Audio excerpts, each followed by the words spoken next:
Hey, this is Vu, and today I'm going to be taking a look at improving your aim consistency. This is something that really comes down to two entirely separate problems. The first one is actual point-click aim consistency, and the second one is about your gameplay style, because you can be very consistent with your aim, but still feel inconsistent if you play a certain style, and the opposite is true as well. So going over improving your actual point-click aim, this is something where there's not too much you can actually do to deal with it.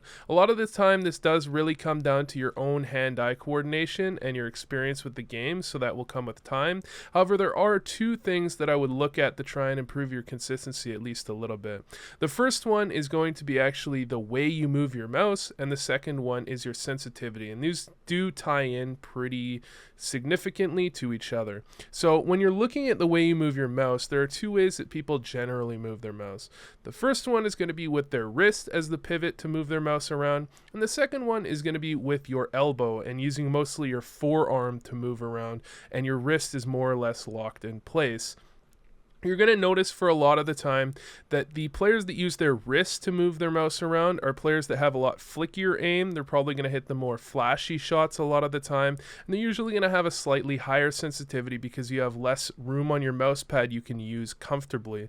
Now, this isn't true in every case. However, this is, in my experience, the general idea of it. If you're looking to have more consistent aim, if you're a support player and you don't need to flick your aim around too much, then you might want to consider switching to a arm style of movement rather than a wrist style of aiming. And a lot of the time, as I said, the sensitivities do correlate here. When you're using your wrist, usually your sensitivity needs to be a bit higher, and when you're using your arm, your sensitivity can be quite a bit lower. Now, the way this actually affects your aiming consistency is a lot of the time pretty simple. When you're using your wrist, your up and down movement can be a lot more flicky. You can get a lot of these crazy shots off, but when you're using your arm, typically you're going to stay on a flat plane here. You're going to be able to hit those easy headshots, the easy mow downs, and you're not going to worry too much about moving your mouse off the target that you're already looking at. So within these, you can also adjust your sensitivity.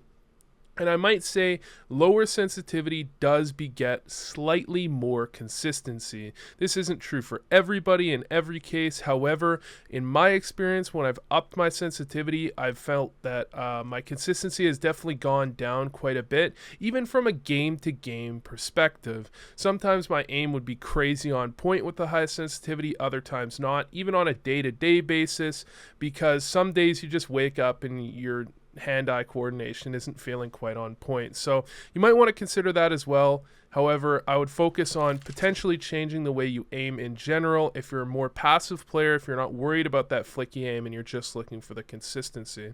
Now, when it comes down to actual gameplay styles, I think this is a little bit more relevant in terms of improving your consistency, because the way you play really does have a very big effect on how much aim you need to be using.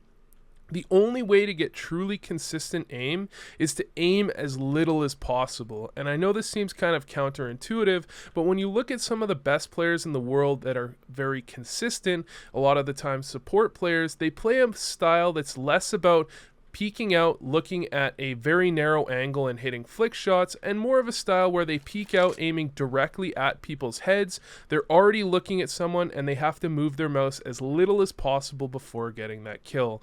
The more you have to move your mouse to get a kill, the more inconsistent you're going to be, because everybody has variations in how well they play aim-wise on any given day. However, if you can always peek out looking at them, even on a bad aim day, you should be able to generally net those kills. So playing a little bit more back, a support playstyle will give you a little bit more consistency as you're not running around getting shot in the back, playing angles where you're peeking out directly on people, and consistently getting yourself an advantage rather than taking straight up aim duels are all things that will make your aim feel better, even though you're not actually improving your aim in any normal, real given way.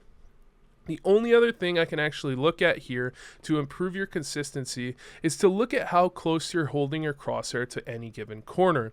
When you're looking at a lot of people, The natural inclination is to hold your crosshair very tight to a corner, to every corner, expecting your opponents to straight narrow peek, shoulder peek out directly looking at you. However, in reality, a lot of the time, unless you're playing very obvious angles, for example, CT box here, and even in those situations, more often than not, your opponents aren't actually going to straight up shoulder peek at you, even though it feels like they might. You might want to look at how close you're holding your crosshair to corners and adjust it slightly so you're holding it a little bit out if you feel the angle allows that, so your opponents walk into your crosshair.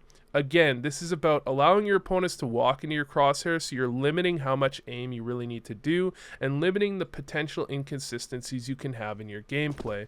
Definitely take a look at some higher level consistent players, for example, Crims, again, Coldzera, people like this who a lot of the time hold their crosshair very well. Swag is a fantastic example of someone that allows players to walk into their crosshair rather than flick out to them, and he finds a lot of consistency because of that. Anyways, thanks for watching, and I hope this helped.